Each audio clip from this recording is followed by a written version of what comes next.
Hi, hello, and welcome back to Everso. I'm Ever, and this will be the reading of the fic titled The Clairvoyant Boy by Marilyn Mayhem on Year 3. And this time it will be maybe only one chapter because this is kind of a longish chapter. So, without further ado, Chapter 17 The Ghost of One for All. Izuku was so close to just giving up and banging his head against the wall. He and Oboro had been trying to catch another criminal. The night had started successfully, as they were easily able to locate the man they were searching for. Unfortunately, the man had spotted them and ran. The two were able to catch up to him a few times, but they were always stopped by the man's quirk. Izuku didn't know exactly what the man's ability was, but he had a few guesses. Every time it was used, Izuku, Oboro, and any unlucky bystanders would find their feet stuck to the ground. At first, Izuku thought it was some sort of glue quirk, but then Oboro had just let go of Izuku's hand and had been able to phase through whatever was trapping them. It also made Izuku's feet really cold, so he was assuming it was some sort of invisible ice. If Oboro could solidify it on his own, then their issue would be solved. But unfortunately, the ghost could only do so with contact from Izuku, and if the boy was stuck in ice, then that would be useless. After further time being encased in the cold crystals, Izuku was officially annoyed. Anyone within a 100-mile radius could hear the loud, annoyed groan that spilled from his lips. And here someone did, because just a second later a familiar man was stepping out of the alley and into the streets. Dabi's long trench coat dragged against the concrete as he approached. A amused smile and smirk decorated his face. "Looks like you've got yourself in quite a pickle," he teased, stopping a foot or two in front of Izuku. Izuku rolled his eyes, pulling the knife out of his back pocket to begin the tedious task of chipping himself out of the ice. Dabi raised his eyebrows and just watched. Oboro glared at the man from his spot floating beside Izuku. After a minute of watching Izuku suffer, Dabi decided to put himself to use. He crouched down and lit his hand ablaze, melting the ice in a record speed. Izuku watched in awe. Oboro was a little more skeptical. When the transparent ice had mostly melted, Dabi pulled his hand away, which allowed Izuku to pull his feet out of the now very thin ice. The teen immediately turned to Dabi, determination written across his features. "We need your help," Izuku said, pointing a finger at Dabi's chest. Izuku had a plan, something that would allow him to catch the pesky villain, but he didn't exactly have the skill set for it. He needed Dabi's quirk. Dabi raised an eyebrow. "We?" "Me, the police, and my friend." Izuku crossed his arms. "This guy traps our feet in ice any time I get close to him, and then he bolts. It takes me half an hour to at least locate him again, but if you were able to melt everything, then we wouldn't have a problem." Dabi took a moment to think over the request. "I am not opposed, but what's in it for me?" Giving Dabi an unimpressed stare, Izuku sighed. "You get to be a good person, bring people to justice?" Dabi huffed a laugh and began to leave. Izuku groaned, kissing goodbye to his lion cheek. "I will take you to dinner or something. Not a romantic one, of course, but to pay you back. It will be one of those nice restaurants, too. I will pay, and you can choose whatever you liked from the menu." Dabi stopped. "Any place? Anything on the menu?" Izuku nodded. and Debbie grinned sadistically. Alright, let's catch this fucker.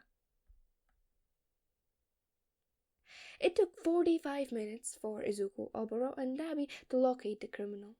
He was hiding away in a back alley, chugging a likely stolen bottle of water.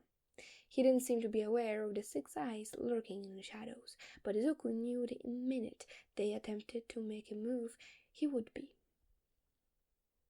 The vigilante was nudged by a strong arm. He almost topped off the roof he was perched on. He immediately recognized it as Dabi's arm, as if he was warm to the touch. Oboro was always cold, a consequence of being a ghost. Izuku leaned closer so he could hear the fire user better. What did this guy even do? Because if it's something silly like stealing from a grocery store, then I'm leaving, and you will still owe me a meal. Dabi grumbled, brushing some dust off his coat.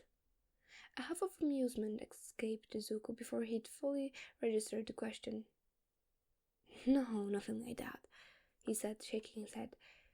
He's suspected for abuse of his 7-year-old daughter. She showed up to school with bruises and an alarming amount of frostbite. He disappeared when the police came knocking, which is suspicious, and his quirk matches up with the frostbite. There is also no way someone could have forgotten frostbite in this weather without some sort of ice quirk involved. A harsh glare consumed Dabi's features, although it wasn't directly directed at Izuku. Was there a mother in the picture? He asked, keeping his gaze on the criminal. Yeah, I don't know her involvement, but she's in police custody right now. They'll be able to piece it together. Dabi nodded, and you felt determination radiating off of him. Izuku could safely assume that Dabi had an issue with abusers. He couldn't quite tell if it was personal or not, though. Our job is to catch him so he can't hurt anyone else ever again. Izuku quietly slammed his fist into his palm. Dabi nodded. All right. Dabi placed his short hands onto the parapet, getting ready to hop over the ledge. Let's do it. Izuku nodded, and they both took off.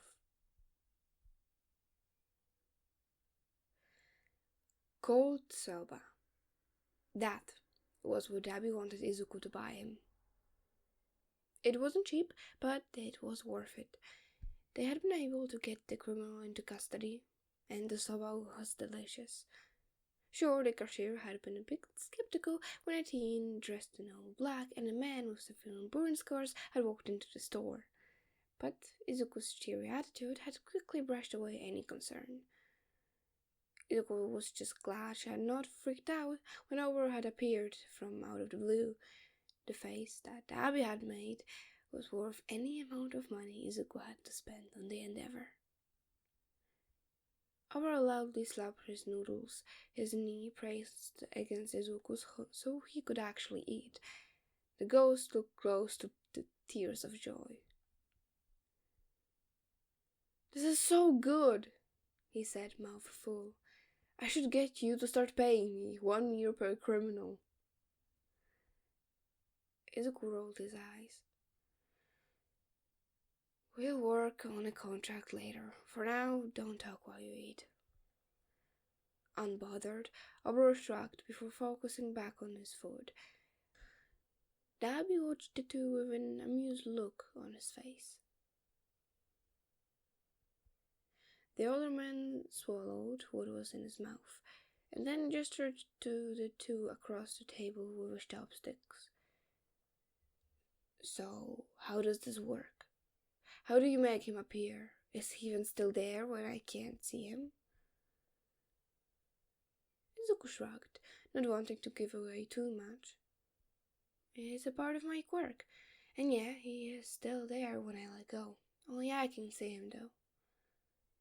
He didn't mention anything how Oboro also couldn't touch anything, just in case it could be used against him. Oboro sadly nodded, face still stuffed. The younger teen did consider telling Dabby the truth about his quirk, but he ended up deciding not to.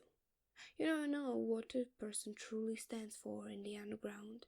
If Dabby ever decided to turn on Izuku, then he would have to have the upper hand. "What about you?" Izuku said, twirling the noodles around his chopsticks. "How does your quirk work?" "It's called cremation, just a fire quirk, nothing special." Izuku furrowed his brows in confusion before setting his chopsticks down. "How did you get those burns then?" He pointed to the scarred purple skin encasing Dabby's arms. "Fire quirks normally have some sort of fire resistance, but there's only a few cases where someone didn't." The atmosphere tensed, and even Oboro had stopped eating. If looks could kill, Izuku would be dead, as Dabby was shooting him with the nastiest glare from across the table. "It's none of your business," he spat, angrily pointing to the noodles tapped between his chopsticks in Izuku's direction. Izuku raised his arms in surrender. He didn't want to make Dabby angry, especially if his fire was as hot as Izuku thought it was. Besides, you couldn't guess the connection someone could have in the underground. For all Izuku knows, Dabby could have All Might on speed dial, ready to kick Izuku's butt. The man took a deep breath, shoving the rest of the soba into his mouth. "So, what should I call you?" He looked at Oboro. "I can't imagine you want to be known as Deku's friend." Oboro swallowed the noodles he had been chewing. "You can call me Loud Cloud, I guess. You going to finish that?" He pointed at Izuku's half-filled plate. Izuku shook his head, and Oboro was quick to fill his dish back up. "Cool, Loud Cloud it is," Dabby said, beginning to stand. He turned to leave, sliding a piece of paper under the table. "It's my contact information," he explained, "for emergencies." Izuku nodded, and Dabby took a few steps towards the door. He turned about halfway. "I also wouldn't be opposed to doing something like this again, as long as the meal's included." "Breach!" Oboro called across from the small shop, obviously excited at the idea of getting another meal sometime soon. Dabby had to have a laugh. "See you around, kid." And with that, he was out the door. The next day, Izuku could be found sitting in his math classroom, working on a booklet Ectoplasm had handed out a few days prior. Izuku was slightly behind on the booklet, as he had missed most of the lessons from 2 days ago. Luckily, he already knew a majority of the material, and didn't need to ask his teacher for any help. Oboro was sitting on the desk beside him, the usual occupant eating lunch in the cafeteria with the rest of the class. Ectoplasm had sat at his own desk, grading last week's tests. The sound of whistling filled his space, Ectoplasm being completely deaf to the noise. After he'd finished whistling his fourth song, Oboro groaned. "Why is this taking you so long?" he pouted. "Lunch is when we usually get to talk, but now you can't because you have to do that. Why do you have to do that anyways? You normally can get all your work done in record speeds." The ghost complained, lying down with his feet and head dangling off a desk. Izuku rolled his eyes. "I normally am," he sighed. But I was held up last week by those strange ghosts. At the reminder of the ghosts, Izuku showed up the best he could while still staying seated, his knees banging against the desk so loudly that the ectoplasm looked up to make sure he was okay. Sorry, Izuku squeaked from across the room. Ectoplasm brushed him off and returned to braiding. Izuku did not return to his word booklet. You forgot about all those ghosts, didn't you? Oboro asked, raising his eyebrows judgmentally. Izuku nodded. Who even was that guy? Izuku's eyebrows furrowed slightly. What did he do to get so many ghosts? He didn't look like any heroes I know of. Oboro shrugged the best he could from this awkward position on his desk. I'm not sure, but those ghosts seem like terrible people. One of them even asked me if you were alright a few hours after. He placed a finger on his lips, deep in thought. There could always be a chance that these ghosts are like me. Not out of revenge and stuff. They could also be nice ghosts like Kay. If the ghosts are like Kay, then that will mean that man isn't probably a good person. But I know he is a UA staff member, and Nezu wouldn't let anyone teach at his school without a thorough background check, so I doubt it, Izuku countered.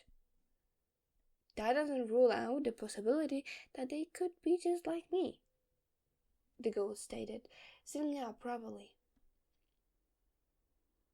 Izuku considered it for a moment, battling the pros and cons of speaking to these ghosts. Pros were that he and Oboro could possibly gain some more friends.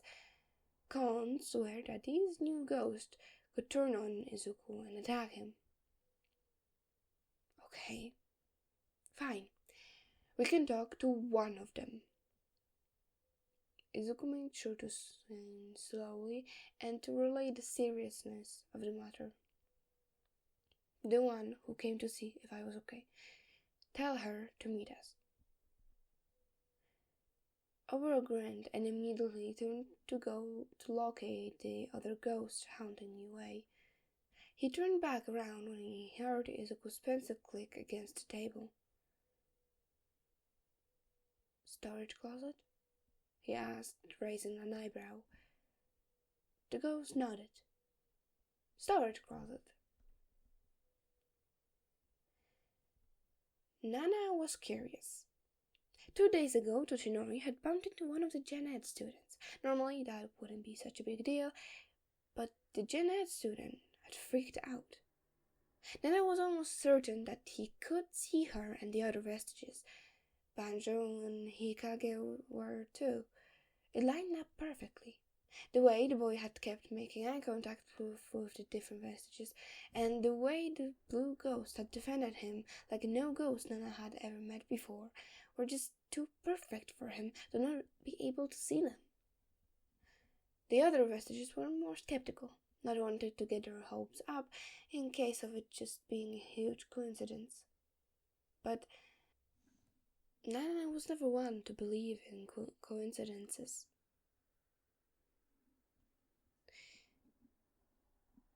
So, she went searching for answers. As it was planned by fate, Nana ended up running into the blue ghost from the incident.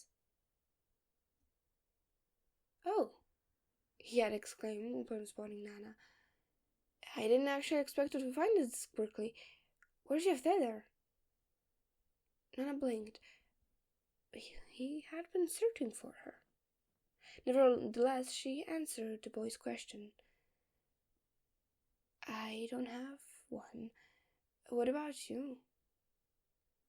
The new ghost beamed at her words. Oh, this is perfect. You see, I had the thought that there must have been other ghosts like me out there. I don't really have a feather too. He clapped his hands together in joy.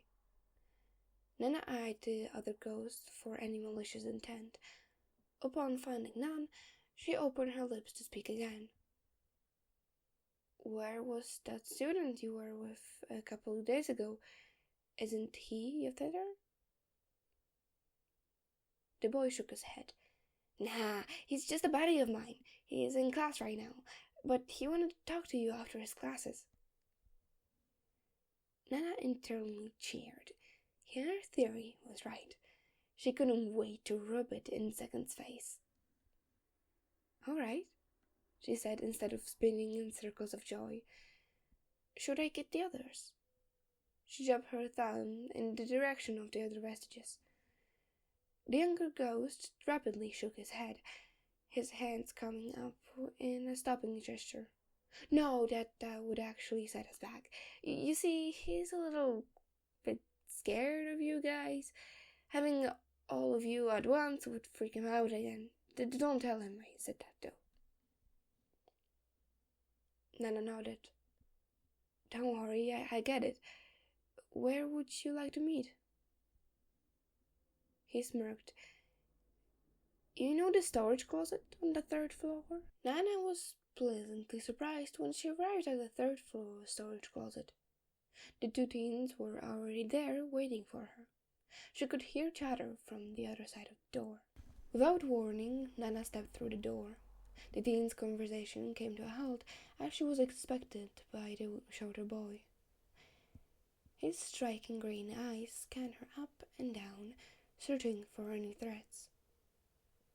Nana floated closer to the two, making sure to leave plenty of space if the living one decided to bolt. She didn't want to freak anyone out. "Hey there," she smiled. "My name is Shimura Nana.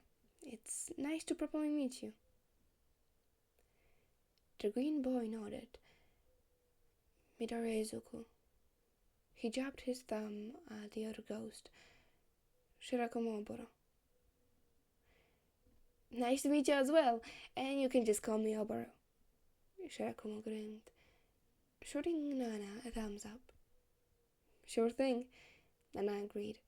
"Anyways, what did you guys need to talk to me about?" She addressed Midoriya. The living boy glanced at Oboro for a moment before turning back to look at Nana. "We want to know your deal." Nana raised an eyebrow in confusion. "My deal? Why, you're still on Earth, and not wherever all the ghosts go." Midoriya explained further, sitting on a cardboard box that was placed on the floor. "I don't know if you noticed, but most ghosts are out for revenge." Nana nodded. The other vestiges had informed her of the other spirit's hostility. It was one of the main reasons they had chose to avoid the dead. It was easy enough, as most ghosts were too busy screaming at the tethers to pay any attention to their surroundings, so Nana and the other vestiges weren't bothered very often. That's why it had taken him so long to realize Oboro wasn't alive. He had been saying such friendly things to Midoriya that the possibility of him not being a ghost never crossed their minds. "Yeah, we've noticed. We aren't like the other ghosts, though. We are a very special case," Nana explained. Oboro's face lit up. "Does that mean you like me? You don't want any sort of revenge?" The younger ghost's eyes sparkled with hope. Nana winced. "Not quite. We are sort of out for revenge, although I wouldn't exactly call it revenge, more like justice. He really is a bad guy." Midoriya eyed her skeptically. "Uh-huh. What did you do?" Nana huffed in amusement. "What? Do you want a list? It might take a while for me to get one. He's been around for almost 200 years, and he gets worse with each one." The two teens looked at each other in confusion, and Midoriya turned back towards Nana. Immortality quirk? He guessed. Nana shrugged, not seeing a point in lying to the kid. I mean, that's one of his quirks. Midoriya's eyes lit up with recognition. The Pokemon of the Underworld, he mumbled under his breath. Oboro raised a confused eyebrow at him. Ah, so the kid was familiar with the underground. And I honestly wasn't that surprised. Most quirkless people were. Even if the kid wasn't actually quirkless, he still would have been treated like he was. Hence, they needed an underground support system. The what? The teenage ghost asked, placing a hand on his friend's shoulder. The younger teen was quick to jump and explain. It's an old myth in the underground. Isn't confirmed to be true or not.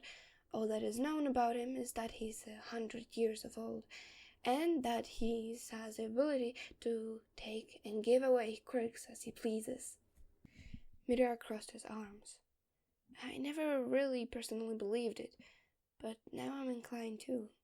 Did he kill you and the other ghost you were with? Nana nodded. Midoriya put a finger to his lips. Then why are you hanging around the blonde guy? Is he the boogeyman? The boy said, his voice rising in pitch as the thought of such a dangerous man being a part of UA staff. Slightly amused, Nana shook her head. Nah, we are following him around for different reasons. Unfortunately, I can't show those reasons with you. Seeming unoffended, Midoriya shrugged. Doesn't bother me. Everyone is entitled to their own secrets. Will I be seeing her around? Nana beamed. Hopefully. I can also introduce you to the others, so once you're a bit more comfortable. No pressure though. Take your time. Can I meet them? Oboro piped up from his crisscross position floating beside Midoriya. It might help Izuku feel safer if I meet them first, so I can gauge the trustworthiness. Nana looked at Midoriya, who just shrugged. I don't mind. It would be nice to actually be able to focus on my classes for once. I hadn't had a peaceful moment since Kay. Deciding not to dig into who Kay was, Nana nodded. Oboro was too busy squawking in offense to notice. In order to get the other ghost's attention, Nana spoke up. We could go right now if you like. Lunch ends in 3 anyways. Oboro checked in with Midoriya quickly, to make sure the boy was actually okay with him leaving. When he didn't spot anything concerning, he placed his feet on the ground. Alrighty, let's head out then. See you later, Izuku. He turned to his friend. Midoriya just waved. Nana smiled as she led Oboro towards the other vestiges. She would be able to confirm her theory with them, as well as rub her win into Second's face. And who knows? Maybe they could make some new allies. That was good, even if half of them were dead, right? And that's it for this chapter, or for this episode.